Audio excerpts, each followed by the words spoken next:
লে out the proposals. সরকারকে বলবো $5 billion বন্ড ছাড়েন। What is bond? Bond is the way government and companies এই আপনার টেক মানি ওর বড় মানি ফ্রম পিপল। সো কীভাবে ধরেন $100 বন্ড ছাড়লো সরকার, এবং এই বন্ডটা শুধুমাত্র প্রবাসীদের জন্য ডলারে কিনতে হবে, ফারাক্কা বন্ড নামে। কিছুদিন আগে দেখবেন সরকার প্রায় সময় বন্ড ছাড়ে। কিছুদিন আগে সালমান এফ রহমানের মতো কুলাঙ্গার IFIC বন্ড ছেড়েছিল, 24 আওয়ার্সের ভিতরে সেটা চলে গেছিল। $100 বন্ড। এই বন্ড হচ্ছে, বন্ড মানে কি? বন্ড হচ্ছে সরকার টাকা ঋণ নেয় বন্ডের মাধ্যমে, গ্যারান্টি সরকার দিবে এই বন্ডের। তখন কি হলো, আপনি কিনলেন ডলারের মাধ্যমে, বিদেশ থেকে আমরা এই বন্ডটা কিনবো। বাংলাদেশি টাকায় বন্ড কিনা যাবে না, শুধুমাত্র প্রবাসীদের জন্য। এবং এটা ইকুয়ালি থাকতে হবে, এলোকেট করে দিতে পারে কান্ট্রি বাই কান্ট্রি। একজনের 10টার বেশি কিনতে পারবে না, একজনের 5টার বেশি কিনতে পারবে না। সিস্টেম করে নাইসলি যদি দেয় 24 আওয়ার্সের ভিতরে $5 billion বন্ড ছাড়ুন, আপনি দেখবেন 24 আওয়ার যাবে না, এই বন্ড মানুষ কিনে নেবে। এই বন্ড কেনার এগেনস্টে আপনি ইন্টারেস্ট দেবেন। নাও প্রশ্ন হলো, আমি ইন্টারেস্ট খাই না, আমি হালাল হারামের মধ্যে আছি। ওকে, সরকার চাইলে এটাকে হালাল ইন্টারেস্ট অ্যাড করে দিতে পারে, যে কোনো নির্ধারিত কোনো ইন্টারেস্ট নেই এই বন্ডের অধীনে। এটা ফ্লাকচুয়েট করতে পারে 2%, 1%। চীন থেকে যে উচ্চ সুদে যে লোন নেওয়া হয় বা IMF থেকে, তার চেয়ে কম ইন্টারেস্ট রেটে আপনি যদি এই বন্ডটা মার্কেটে ছাড়েন, 24 আওয়ার্সের ভিতরে $5 billion বন্ড উঠিয়ে নেবে বাংলাদেশের প্রবাসীরা। এর মানে কি, 24 আওয়ার্সের ভিতরে $5 billion বাংলাদেশের ট্রেজারি থেকে যুক্ত হচ্ছে। এবং এই লোনের মাধ্যমে আপনি বাঁধ নির্মাণ করবেন।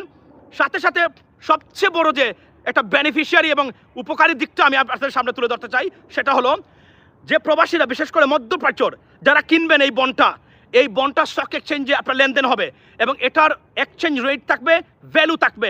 কি হবে, আমাদের যারা প্রবাসীরা বিশেষ করে মধ্যপ্রাচ্যের, তারা যদি সরকার নির্ধারণ করে দেয়, ফিক্স করে দেয়, সৌদি আরব থেকে এতজন, আপনার UAE থেকে এতজন কিনে নেয়, তাহলে কি হতে পারে, ভবিষ্যতে এই বন্ডটা যদি ধরে রাখে, তার একটা পেনশনের মতো কাজ করবে, তার আর্থসামাজিক উন্নয়নে, অর্থাৎ তার আর্থিক ব্যবস্থাপনা বা একটা সেভিং বা একটা ইনভেস্টমেন্ট হলো। সাথে কি হলো, এই বন্ডটা আপনার বাংলাদেশে পানির যুদ্ধ থেকে ভারতের সাথে আমরা বেঁচে গেলাম।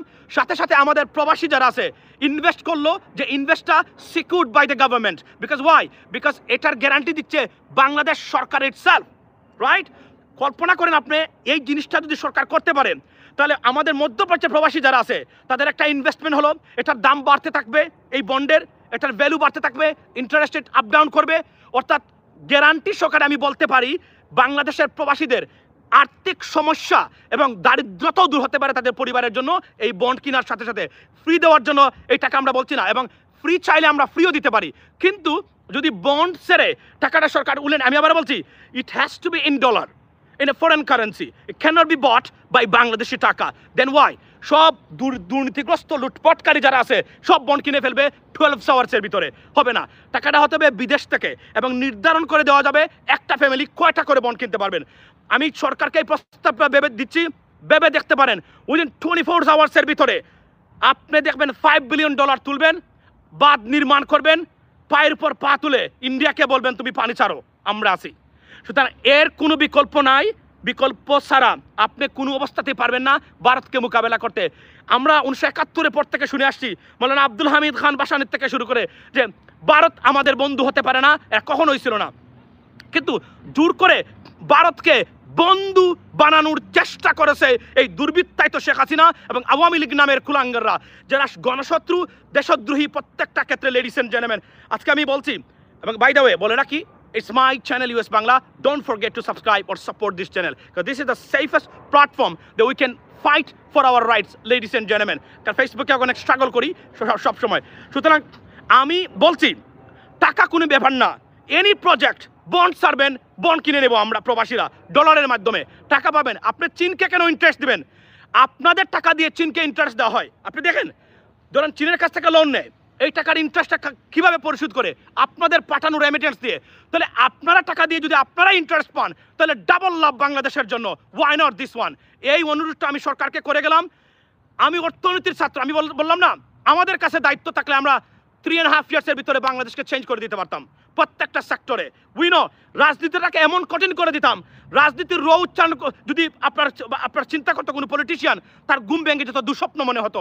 কারণ রাজনীতির কম্পিটেন্সি টেস্ট, কম্পিটেন্সি লেভেলের দরকার আছে। ফর এক্সাম্পল, আপনি কল্পনা করেন রাজনীতিতে যে একজন এমপি সেই নির্বাচনের আগে একটা টাউন হল বা একটা সার্কিট হাউসে পাবলিক বা সুশীল সমাজের মুখোমুখি হতে হবে। সেখানে থাকবে জিওগ্রাফি, অর্থনীতি, সমাজনীতি, রিলিজিয়ন, রাষ্ট্রবিজ্ঞানের প্রশ্ন। এই প্রশ্নগুলো এবং আন্তর্জাতিক রাজনীতি এবং বাংলাদেশের ইতিহাস নিয়ে এই প্রশ্নগুলোর উত্তর যদি সে ফেস করতে চায়, কতজন দুর্বৃত্ত এমপি হওয়ার আপনার সাহস দেখাবে।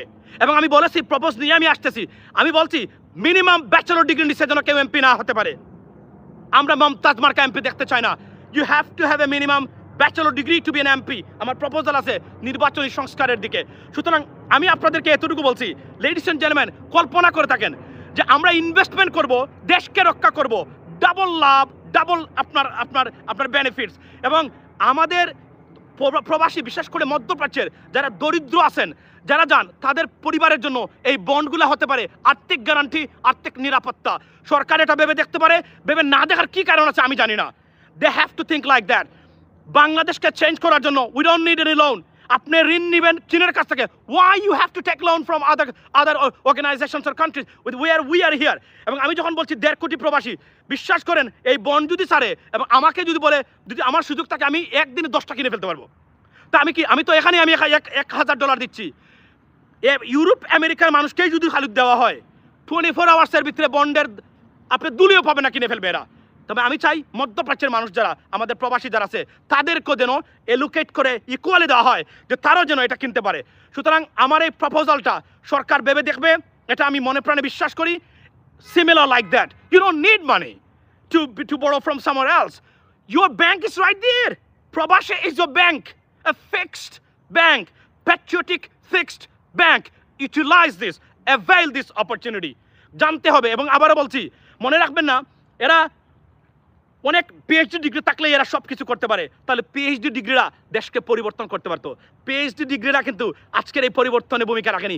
ভূমিকা রেখেছে কারা? নতুন প্রজন্ম, প্রবাসীরা, আমাদের মতো মানুষ, আপনাদের মতো মানুষরা। মনে রাখবেন। সুতরাং আমি সবাইকে অনুরোধ করব, সরকারকে বলছি, আমার এই প্রপোজালটা ভেবে দেখবেন নিশ্চয়ই। এবং বাঁধ নির্মাণের বিকল্প নেই।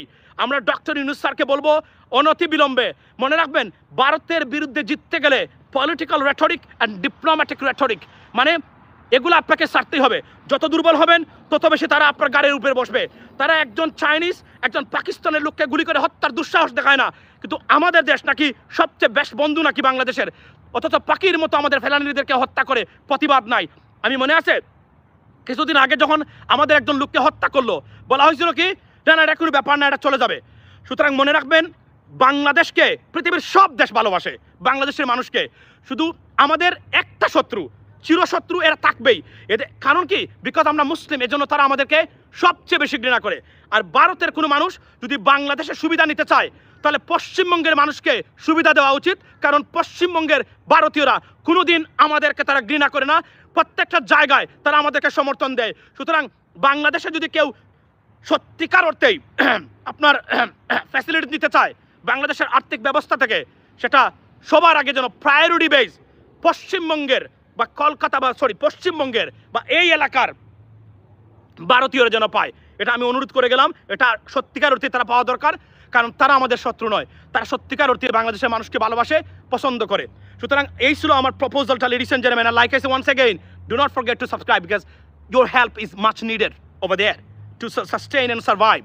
By the way, আমি এই প্রপোজালটা দিলাম সরকারের কাছে। বিশ্বাস করেন, বাংলাদেশকে পরিবর্তন করা, বাংলাদেশকে আকাশে উঠিয়ে আপনার বিমানের মতো আপনার দৌড়ানি দিতে গেলে প্রবাসীদের চেয়ে ভালো এই মুহূর্তে অ্যাসেট আর নাই। আমরা এতটা লাকি, এমন একটা অ্যাসেট এই প্রবাসীরা, বলছি না, ফিক্সড প্যাট্রিয়টিক ব্যাংক, অর্থাৎ স্থায়ী দেশপ্রেমিক একটা ব্যাংক আমাদের আছে। সেই ব্যাংকটা হলো প্রবাসীরা। এবং প্রবাসীদের আমি শুরু করেছিলাম 4.5 বছর আগে প্রবাসীদেরকে নিয়ে কাজ করা। এবং এই কথাগুলো আজকে যেগুলো উঠতেছে, আমি প্রথম প্রস্তাবকারী, আমি এগুলো তুলেছিলাম। আমি সরি টু সে, আমার কথা বলতে হচ্ছে এখন। আমি এই সংগ্রামটা শুরু করেছিলাম। আমি প্রথমে বলেছিলাম 4.5 বছর আগে যে বাংলাদেশ খাওয়ায়, বাংলাদেশ চালায় প্রবাসীরা। কেউ বলে নাই, আমি বলেছি। করবো না লাইভটা, যেন আপনারা দেখতে পারেন, পৌঁছে দিবেন সরকারি বন্ড $5 বিলিয়ন বন্ড ছাড়ুক সরকার, ডলারে আমরা কিনবো প্রবাসীরা। 24 আওয়ার্সের ভিতরে যদি এই বন্ড খালি না হয়,